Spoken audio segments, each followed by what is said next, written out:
It is a holiday weekend. The first place Baltimore Orioles, Mariners this weekend, and then on to Los Angeles. 66 World Series rematch.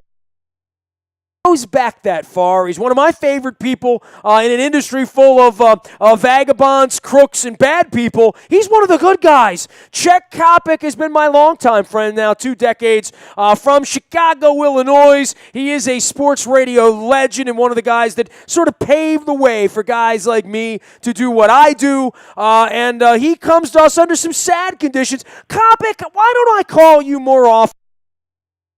You know, why do we have to... Nasty, that was so lovely what you just said about me that you've been hired. And the mail the check for $100. You're hereby required to give a eulogy at my funeral. Well, there you go. All right. Well, I don't need any. Listen, it's sad that we get together when Buddy Ryan dies, right? Like I didn't call you 2 weeks ago when the Cubs were playing 700 ball or anything like that. But when Buddy Ryan leaves us, everyone has called him an American original, an iconoclast. You and I are unique in that we both know him, and I don't know your relationship with him, and you don't know mine. But I think to be on the inside with Buddy Ryan. He was a love him, hate him guy, I think. But if he loved you a lot, and he loved me a lot, and I always felt that way. And I kind of understood why players played for him.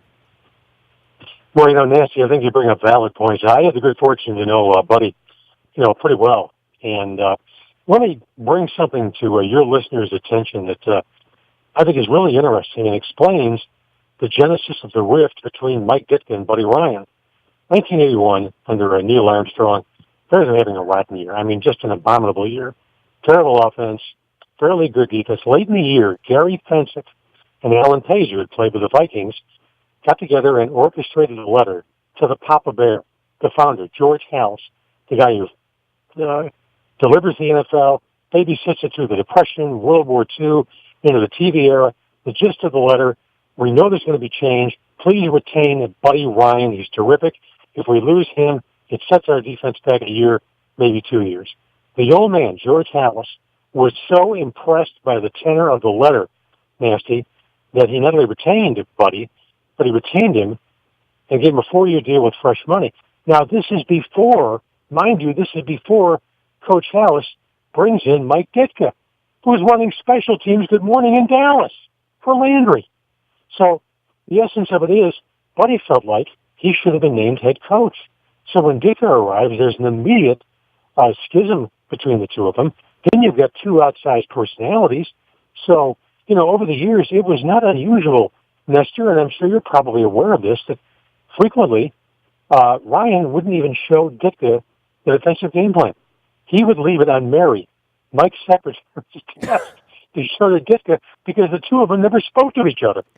I mean, over the years, was there ever anything that happened, reunions, anything that softened any part of that? And I know, you knew them both well, right? I mean, it's, look, we all have friends, right, where they get along with somebody you know and don't get along with somebody you don't know, right? I mean, so this is just played out on a massive level because of the success they had there together and who ultimately was given the credit or the blame for all of that, right? Right. I think you bring up a great point again, Nestor. We both work in a high-wire business in broadcasting. We accept it. We know what the pitfalls are. We know the highs. We know the lows. Sports, of course, much the same way. In the case of Buddy Ryan and Mike Ditka, here is what Mike Ditka did to his everlasting credit. He knew he could never win an election or win a runoff with Hampton, Mongo, Otis Wilson, Mike Singletary, Gary Fensick, that these guys were locked in stone as Buddy Ryan's guys. So Ditka was able to, stand back, take a deep breath, and go, all right, fine, you know what? I'll work with the offense. I'll work with the special teams. I'll give the pep talk. I'll handle the press conference. I'll do the TV show. I'll make the side money. But I'm not going to go anywhere near Ryan because if I do, this club blows up. And Nasty, I'm telling you, if Buddy Ryan had not been retained by George Halas in 1981, that club doesn't go to the Super Bowl in 85. And, the legacy, continues on for him. I've told the story this week, and I'll tell you because I don't think you know it. I did a television show with Buddy Ryan, Lawrence Taylor, and a local tout named Mike Warren here in 1998. It was 1 year. We did like 20 weeks. Lawrence would come in on a limo or on a train, or he'd miss the train, and they'd have to figure out how the hell to get him down here from Saddle River, New Jersey. Lawrence was stoned out of his mind for every episode. And Buddy and I would get together. We always would have bagels and cream cheese and coffee. I get makeup put on. It was one of those kind of productions, which, you're a lot more familiar with that. You've done a lot more TV than I did in Chicago. And we would just sit around, read the paper, and catch up. And I'm telling you, there wasn't 1 week where Buddy didn't give me a full report on his sons. And all he would ever say to me, my boys are going to be hell of a coaches now. My boys are going to play in that league. They're going to coach. And Rex Ryan came into my life a year later. I went to meet Rex Ryan when Brian Billick hired him. Know anything about you? My old man's done filled me in on you. And, I saw Buddy over the years because when the Ravens would play in Cincinnati, Buddy lived in Louisville. He would always come up to the Cincinnati games. So for a number of years, my wife met Buddy several times outside of the Cincinnati Stadium, maybe 03, 04, 05 in that era. And, I know his health deteriorated. But, I've talked to people in Philadelphia all week. It's almost like Buddy doesn't have a real place to hang his hat, right? Because he was a Jet, and they won Super Bowl III. Famously, he was a Bear, but he was the coordinator. He wasn't the coach, even though he was carried off the field. Went to Arizona, and they never won. He's almost known now as much by his boys for younger people than he would be, as the sort of loudmouth defensive guy in the mid-'80s that he is to you and me. Yeah, I think that's interesting. Nasty, if you're 25 years old, you've heard about Buddy Ryan from your father, your mother, your grandfather, your grandmother, your Uncle Ralph, that type of thing. Two things about Buddy that come to mind with me was, number one, he was very, very hard on rookies, just brutally hard on rookies. And I remember asking Buddy, this would have been about 1992 or 93. I was emceeing a banquet where he was the keynote speaker. And I said, Buddy, how do you get away with being so tough on these guys, yet commanding such remarkable loyalty? I said, guys like Otis Wilson and Dan Hampton, and Nasty, this. Guys like Singletary, they didn't just like Buddy Ryan, they worshipped him. They revered this guy, for heaven's sakes. And Buddy told me, he said, Topic, always keep one thing in mind. Just because I beat my kids up doesn't mean I don't love them. That's number one. Number two, on radio and television, Nasty, he could be hysterical, as you know. I recall coming back with a piece in 1981 or 82 on Channel 5 here in Chicago with Buddy, and we run the piece, and I'm asking Buddy to evaluate rookies, and he's going, 54 looks pretty good. 76 can't play. I don't know why we drafted 81. 39 is a bum. Everybody remembers Buddy as referring to the players by their numbers because he never could remember names. I have to explain on the back end, who Buddy's talking about. But that was just Buddy being Buddy, and guys like Dan Hampton. A big, rugged, aggressive, Hall of Famer, one of the great DEs in NFL history. Will tell you, he just yearned to want Buddy to like him. Otis Wilson, who comes out of Brownsville, Brooklyn, where one of his neighbors was Mike Tyson. One of his neighbors was Riddick Bowe. He just wanted Buddy to acknowledge him. And I felt the same way. I worked with Buddy on this television set. Chet, this is 98. This is 2 years before I met you, probably. Maybe a year before I met you. And, I wasn't, to me, you were a legend because I knew everything you had done in the industry. I was a guy that had been on radio a couple years, got asked to do this TV show. I had never done TV in my life.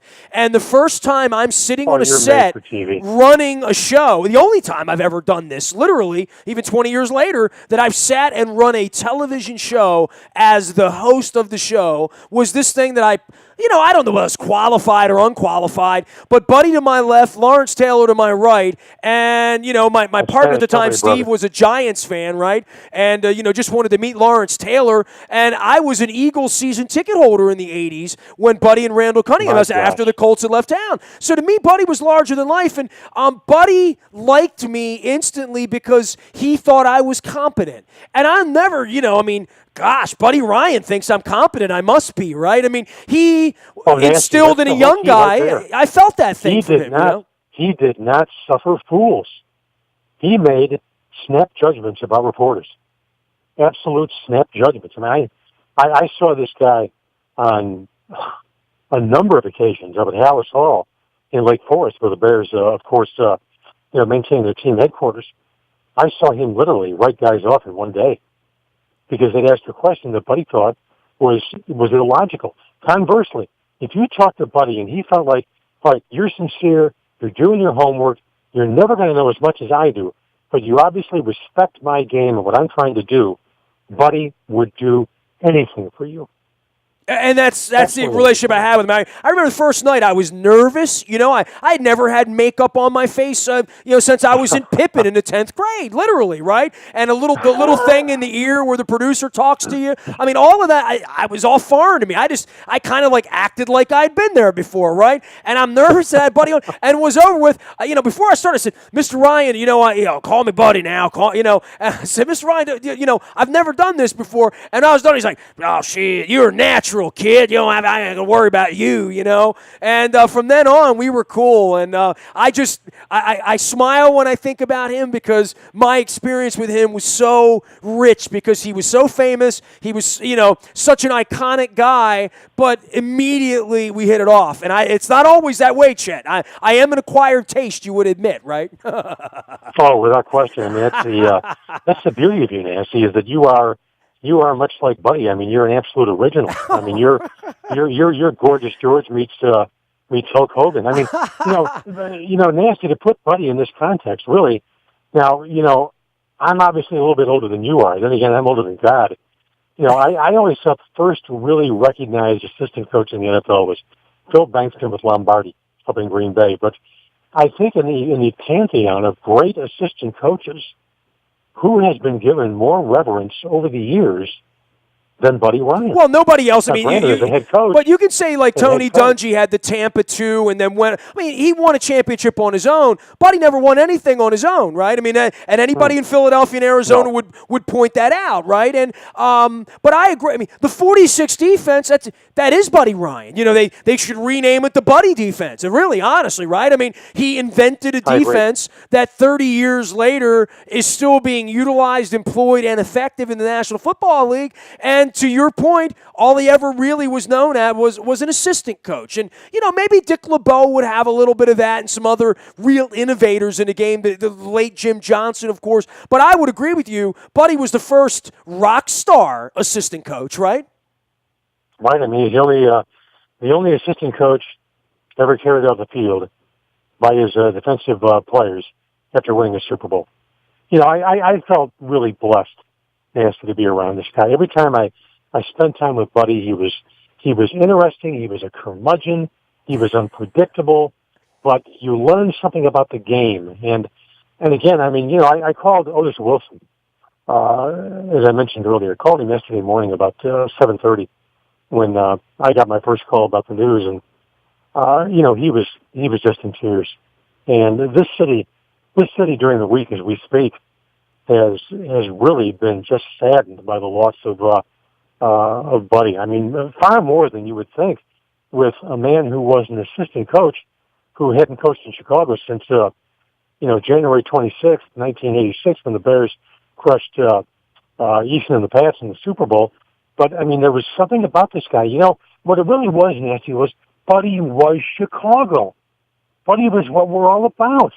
He was a neighborhood guy. He was the guy who'd sit in a shot in the beer joint and have a drink with you. I said that to Howard Eskin in Philly, who, quite frankly, is the U of Philadelphia. And I said the same thing to him. I said, Buddy was a reflection of those loud, brash, noisy, I'm better than you, and I'm going to go prove it, you bring yours and I'll bring mine. I mean, for Philadelphia and Chicago, these rough and tumble places, they took to him, right. That shouldn't be a shock because it is holding a mirror up to the fan base, quite frankly.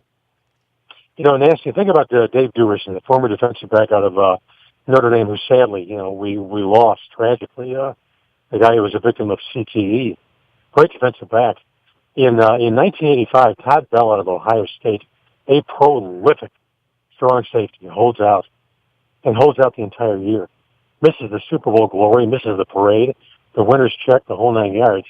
Well, Duerson is next in line. Duerson spent the whole year trying to win Buddy's respect and never really got it. And to this day, I don't know why, because Duerson, played his jack off for Buddy, but that was just Buddy. It was kind of ironic. Jim McMahon should have been a defensive back because he was Buddy's kind of guy, because as fragile as McMahon may be physically, mentally, you never saw fear in the eyes of Jim McMahon. So that made him immediately one of Buddy Ryan's guys. That's how Buddy was. The great Chester Kopic. He is Chet Kopic out on Twitter, longtime Chicago sports radio, television, and the Notre Dame radio host as well for many, many years, making the trip down to South Bend. I love all of your old pictures, Chet. I have gone into my vast array of having done this for now 32 years and done radio for 25 years and all my rock star stuff I'm putting out this summer. But I love that picture of you and Ditka on the front. And, boy, Ditka has become an interesting cat, right, in later life, and now he's going to stand up for Donald Trump and go to Cleveland and stand on the podium and do that on the political space. He's never been afraid of a street fight either, right? And fighting with Buddy was not something that he ever, ran from or whatever, right? No, in hindsight, really, Nestor, it would have been a story if Buddy and Ditka had actually gotten along with each other. They weren't meant to get along with each other. They were two guys who were circus parkers, two guys who were absolutely nails tough. Ditka comes out of Western Pennsylvania. Aliquippa. He remains, Aliquippa. Which is just the fact that I know that tells you how often that's referenced, right? Bingo. That tells me that you have referred to Mike as being from Aliquippa, PA, at least 24 times. But he may well be. When you start talking about the great Chicago Bears, and Nasty, this stuff about the Bears being the monsters of the Midway, it just doesn't hold any water. Good morning.